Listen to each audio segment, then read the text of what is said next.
우리가 잘 알고 있는 본문 말씀을 통해서 잃어버린 것들에 대해서 함께 말씀을 나누려고 합니다. 첫 번째 시간은 누구나 계획은 있다. 이 말씀을 일부 예배 시간에도 함께 전했는데요. 제가 이렇게 일부 예배 시간에 말씀을 전하다 보니까 성도들이 또 은혜를 받는 것 같기도 하고 조금 못 알아듣는 것 같기도 하고 그런 생각이 들었습니다. 우리가 말씀을 드릴 때 또 은혜 받는 시간도 있지만 또 공부하는 시간도 있거든요. 오늘 말씀을 우리 함께 또한 함께 받으면서 우리가 하나님의 말씀 그리고 나를 향한 말씀으로 함께 배우고 은혜를 나누는 시간 되시기를 주님의 이름으로 축복합니다. 오늘의 제목 누구나 계획은 있다. 이것은 한국 영화 유명한 기생충에서요. 아버지 송강호가 아들 최우식에게 말한 대사로 유명합니다. 너는 계획이 다 있구나. 제가 흉내를 냈는데, 네. 그러나 이제 이 말로 처음 유명해진 사람은 이 미국의 유명한 권투 선수인 타이슨입니다. 아마 그 시대를 살아갔던 분들은 알죠. 핵펀치로 유명한 선수였는데요. 20살 때부터 전 세계를 놀라게 한 선수였습니다. 그래서 이 선수에게 도전했던 선수들이 많았습니다. 자신만의 계획을 가지고 경기 전에 언론에 인터뷰를 합니다.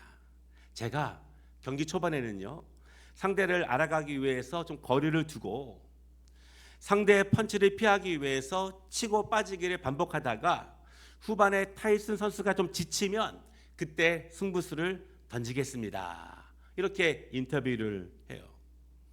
그 상대방의 인터뷰를 듣고 타이슨이 이렇게 말했어요. 누구나 계획은 있다. 그런데 이 말이 전부는 아니었습니다. 전부를 소개하면 이렇게 얘기했어요. 누구나 계획은 있다. 처음 맞기 전에는. 좀 우스운 제목이지만 타이슨이 실제로 그렇게 상대방을 압도하면서 이겼습니다. 계획이 없는 사람은 아무도 없죠. 그리고 어느 정도 이상으로 자신의 계획을 이루며 살아가는 분도 있지만 계획만 있고 이루는 것은 거의 없는 분들도 일부 계십니다. 반면에 어느 정도는 이루어가고 있지만 그래도 나의 계획이 훨씬 더 컸는데 그래서 이루지 못한 부분들을 가슴 아파하는 분들도 조금 계시는 것이 사실이에요. 중요한 것은 우리는 그리스도인들입니다. 그리스도와 분리된 삶을 살아갈 수 없는 우리들이에요. 우리의 삶은 그리스도와 모든 것이 연결되어야 합니다. 그 말은 우리의 계획도 그리스도와 연결되어야 한다는 그런 말씀이지요.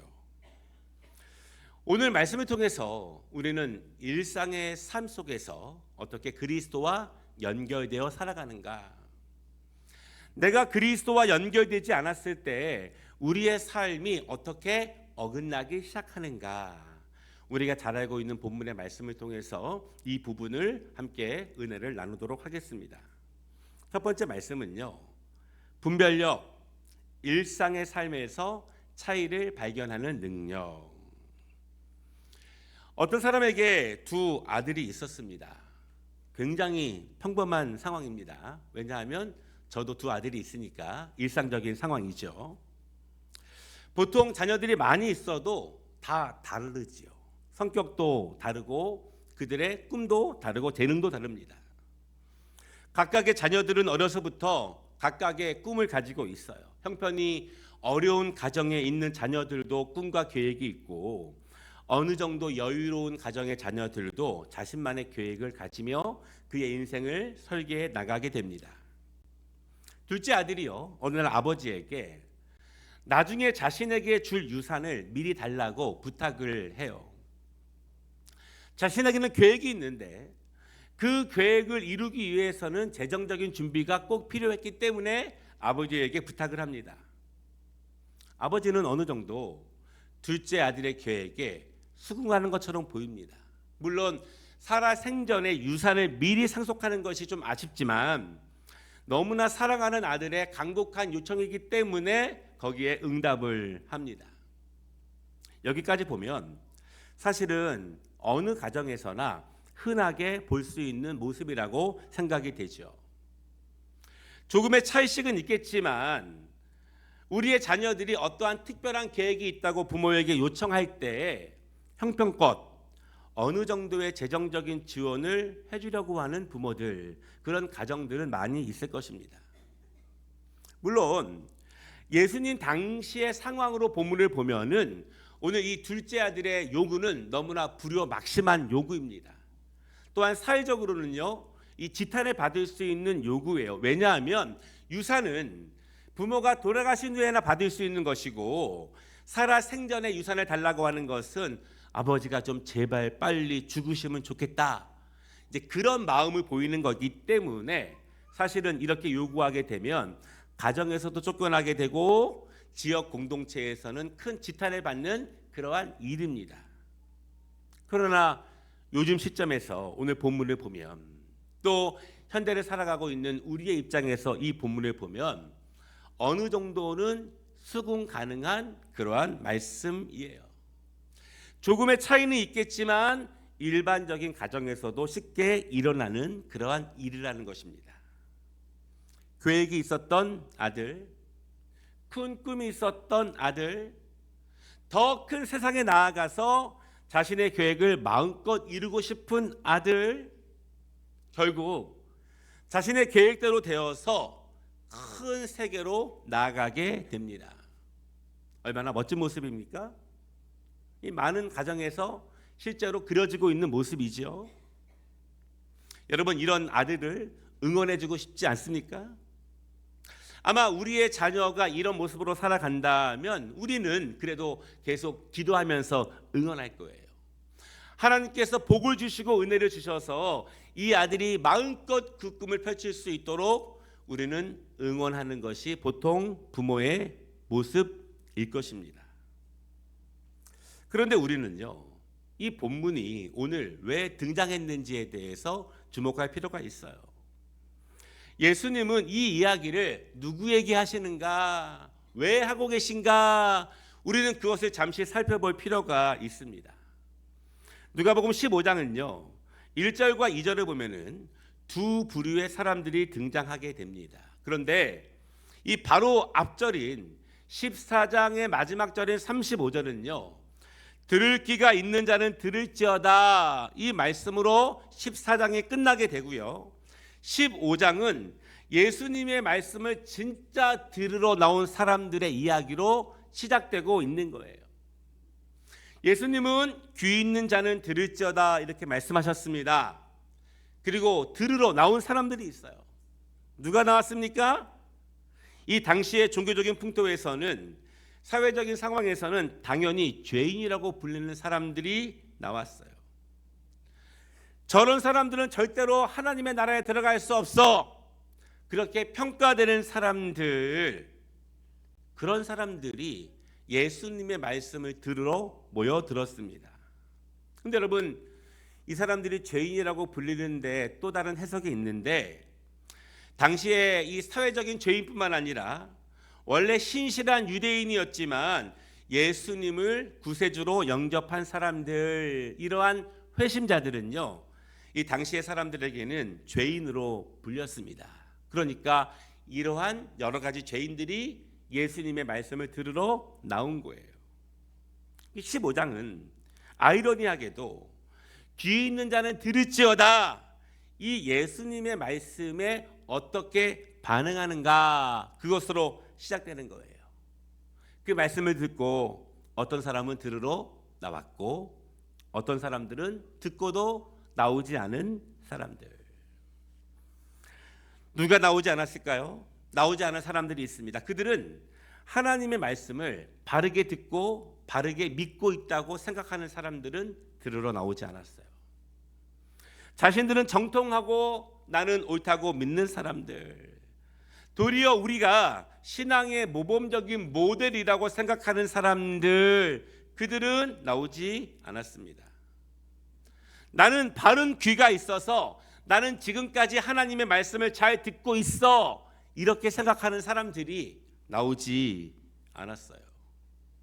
도리어 자신이 죄인이라고 생각하는 사람들, 그래서 나는 은혜가 더 필요하다고 믿는 사람들, 나는 죄인이기 때문에 더욱더 생명의 말씀을 들어야 한다고 확신하는 사람들, 그들이 예수님 앞에 나오게 됩니다. 예나 지금이나 스스로 의인이라고 생각하는 사람들보다는 스스로 죄인이라고 믿는 사람들이 더욱더 열심히 말씀 앞에 나오는 것을 보게 되죠.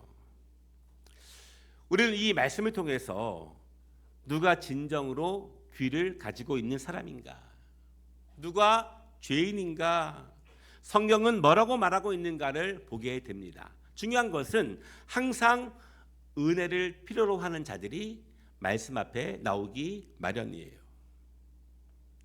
이 15장은요, 이렇게 스스로 옳다고 믿는 사람들이 옆에서 지켜보는 가운데 예수님은요, 스스로 죄인이라고 인정하면서 주의 말씀을 들으러 나온 사람들에게 오늘 3절부터 몇 가지 이야기를 주제로 전하고 계셔요.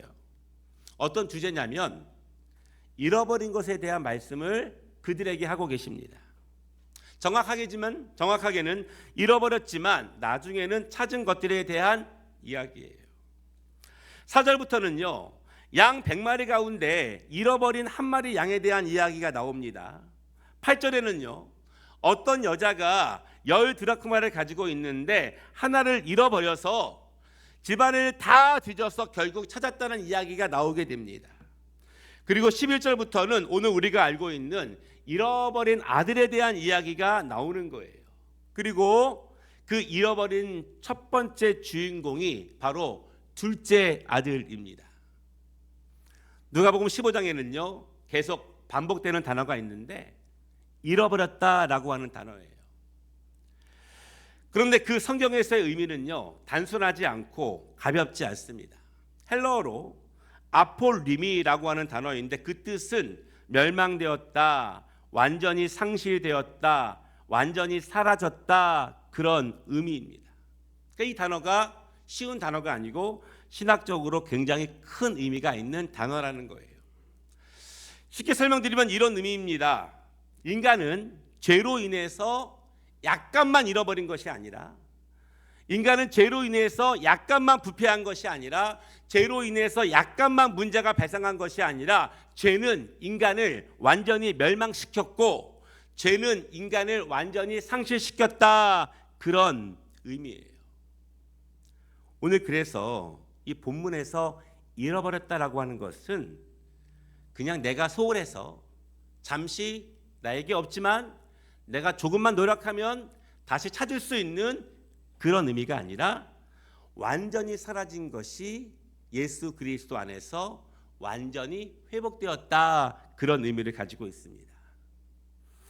완전한 죄인을 완전한 의인으로 인도하시고 완전한 상실을 완전한 회복으로 인도하시는 예수님의 사역을 오늘 들을 길을 가지고 와서 들으라, 이렇게 말씀하는 거예요. 예수님이 어떤 분이시고 어떤 일을 하시는지, 왜 우리가 들을 길을 가지고 예수님 앞에 나와야 하는지에 대해서 오늘 15장은 믿는 자들에게 이 말씀을 전하고 있습니다. 오늘 둘째 아들의 계획이, 그가 진행하고 있는 모든 과정들이 우리는 평범하고 일상적인 모습으로 보이십니까?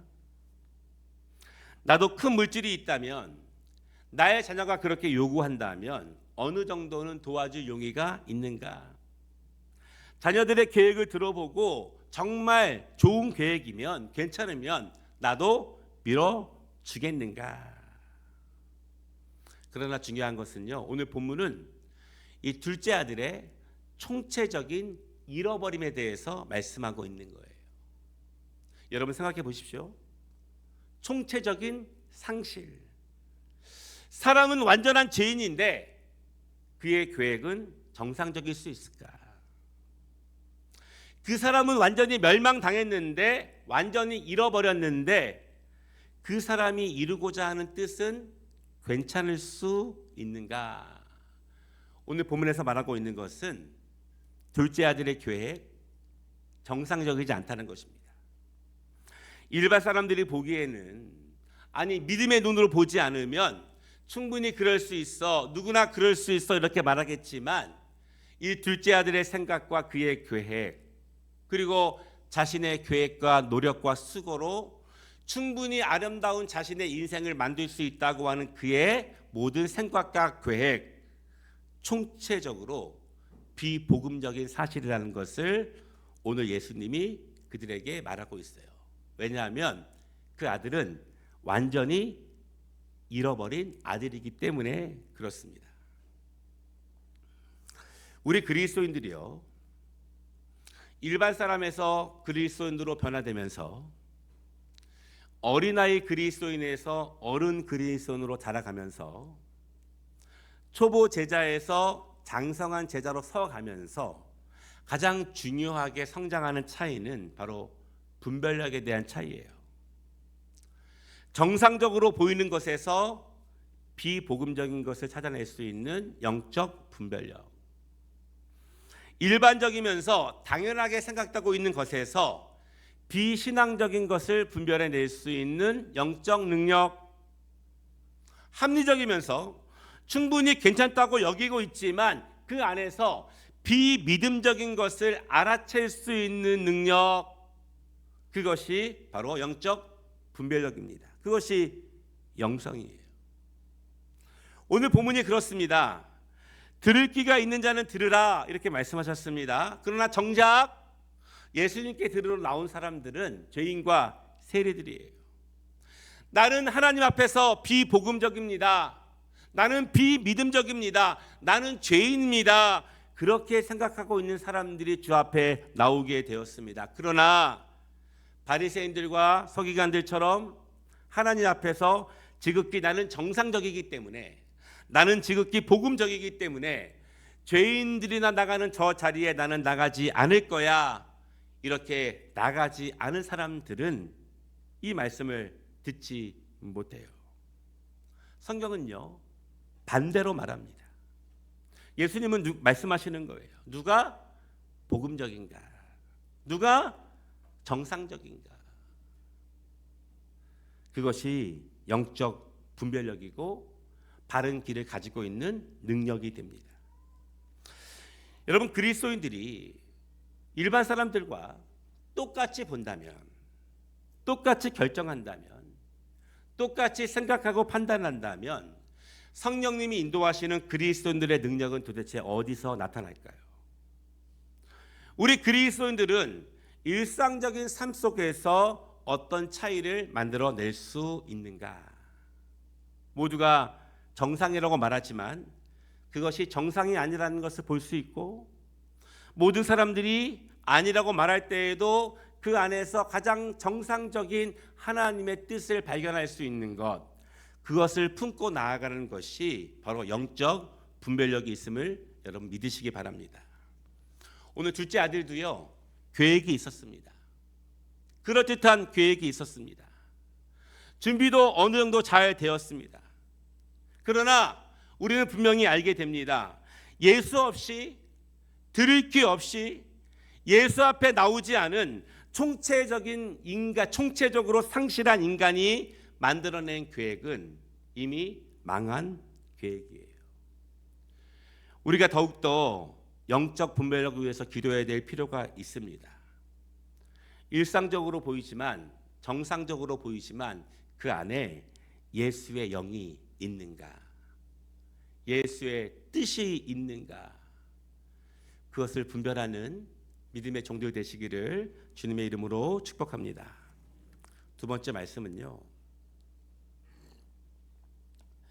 정말 잃어버린 것은 무엇인가?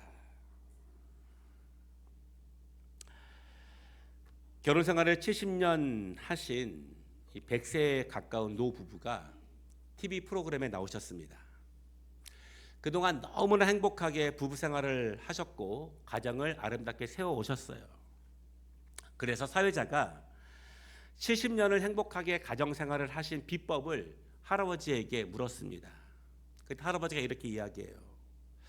우리는 70년 전에 결혼할 때 한 가지 약속을 했습니다. 다른 부부들의 모습을 보면서 우리는 정말 사이좋게 살기 위해서 앞으로 큰 일을 결정할 때에는 남편인 내가 결정을 하고, 작은 일들은 아내가 결정하기로 약속을 하고 살아왔는데 그것이 우리가 지금까지 행복하게 살아온 비법인 것 같아요. 그 말을 듣고 고개를 끄덕이는 사회자가 다시 할아버지에게 질문을 합니다. 할아버지, 이 작은 일들을 할머니께서 결정하시는 것은 이해가 되는데요, 정말 큰 일이 생겼을 때에도 할아버지께서 결정하시면 할머니께서 그대로 따라오셨나요? 그때 할아버지가 인자한 모습으로 이렇게 말씀하십니다. 하나님의 은혜로 지난 70년 동안 우리 집에는 큰 일이 한 번도 안 일어났습니다.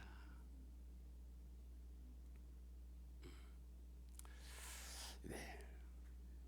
여러분, 큰 일 안 일어나시기를 바랍니다. 자녀들이 착해요. 자녀들이 공부를 잘합니다. 좋은 대학에 진학했습니다. 좋은 직장에 취직했습니다. 그래서 부모는 기뻐요. 그리고 자랑스럽습니다. 세상 사람들이 보기에도 아주 정상적이고 아주 행복한 모습이에요. 그러나 우리는 그리스도인들입니다.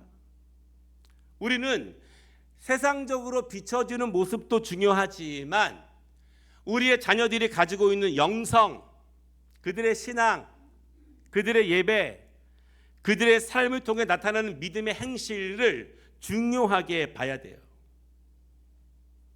지극히 정상적이고요, 그 자녀들이 정상을 넘어서 아주 빛나는 세상적인 삶을 살아가고 있는 것처럼 보입니다. 그러나 그들 안에 정말 영적인 것이 있는지, 그들의 행적이 복음적인지 성경적인지를 판단할 수 있는 영적 분별력이 필요해요.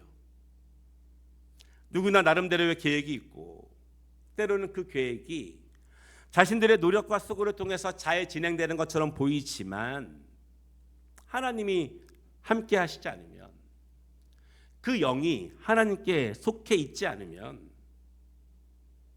그 사람의 모든 것은 이미 총체적으로 상실된 것이고 총체적으로 잃어버린 것이기 때문에 그렇습니다. 우리는 오늘의 이야기의 결론을 이미 알죠. 둘째 아들은 일반 사람들이 보기에 어느 정도의 정상적인 계획을 실행해 나아갔습니다. 준비도 잘 됐어요. 그러나 그는 총체적으로 실패했습니다. 모든 것을 다 잃었어요. 그러면 제가 여러분에게 이런 질문을 드리고 싶어요. 두 가지 문항이 나오는데요, 한번 하나를 선택해 보시기 바랍니다. 첫 번째는, 둘째 아들의 계획은 처음부터 잘못된 것인가? 계획이 잘못되었기 때문에 결국 실패한 것인가? 두 번째는요, 계획은 괜찮았는데, 계획은 정상적이었는데 어느 순간부터 문제가 발생하기 시작한 것이다. 문제가 발생했을 때 그때 바로잡지 못해서 결국 완전히 실패하게 된 것이다. 그러나 출발은 괜찮은 거 아닌가? 마음속으로 생각을 해보십시오. 아마 많은 분들이 이 두 번째라고 생각하실 분들이 많을 것 같아요. 오늘 둘째 아들의 일이 아니더라도 내가 어떤 계획을 세울 때, 또한 우리의 자녀들이 계획을 세우고 진행해 나아갈 때, 그런데 그것이 결국 실패했을 때 우리는 이렇게 말합니다. 계획은 괜찮았는데, 출발은 지극히 정상적이었는데 중간부터 어떤 문제가 발생해서 방해가 되어서 결국 실패한 것이야. 사람은 괜찮았는데, 계획은 좋았는데, 이렇게 믿을 것입니다. 그러나 그렇지 않아요. 오늘 말씀은 잃어버린 아들에 대한 말씀입니다. 조금만 잃어버린 것이 아니라 완전히 잃어버린, 총체적으로 잃어버린, 완전히 멸망당한, 완전히 상실당한 자녀에 대한 이야기예요. 오늘 본문은 잃어버린 돈과 물질에 대한 이야기가 아니고, 잃어버린 시간에 대한 이야기가 아니고, 잃어버린 사람, 그 아들에 대한 말씀입니다. 여러분, 그렇다면 이 아들이 언제 잃어버린 아들이 되었을까요? 처음에는 괜찮은 아들이었는데, 처음에는 부모의 마음을 조금은 아프게 했지만 그래도 평범하고 괜찮은 아들이었는데 그의 계획이 완전히 실패해서 자신의 무능함을 스스로 인정하고 모든 것을 잃어버린 후에 자신의 실패를 철저하게 인정한 후에 그때 잃어버린 아들이 된 것인가? 그러니까 우리는 계획에 집중해서는 안 됩니다. 지금 우리의 자녀들이 잘하고 있어, 잘 진행되고 있어, 못하고 있어, 그것에 집중하는 것이 아니라 그 아들, 그 딸, 그 자녀 자체에 집중을 해야 돼요. 만약 성공했으면, 만약 그의 계획대로 잘 진행되었으면, 만약 그 이름이 높아졌으면, 유명해졌으면, 돈을 많이 벌었으면 그는 잃어버린 아들이 아닐까요? 아니에요. 그 아들은 처음부터 잃어버린 아들이었습니다. 언제부터요? 아버지의 집을 떠난 순간부터 잃어버린 아들이 된 거예요. 아니 그 이전에 내가 아버지의 집을 떠나야 내가 살 수 있어 이렇게 생각한 순간부터 마치 뱀이 아담과 하와에게 저 열매를 먹기만 하면 너의 눈이 밝아질 수 있어, 더 커질 수 있어, 더 높아질 수 있어, 자꾸 반복하는 그 사탄의 말이 내 마음을 열기 시작할 때부터 그렇다는 것입니다. 둘째 아들이 돈을 많이 벌어도 그는 잃어버린 아들입니다. 그의 계획이 잘 순탄하게 이루어져서 세상 사람들이 그를 부러워해도 그는 잃어버린 아들이에요.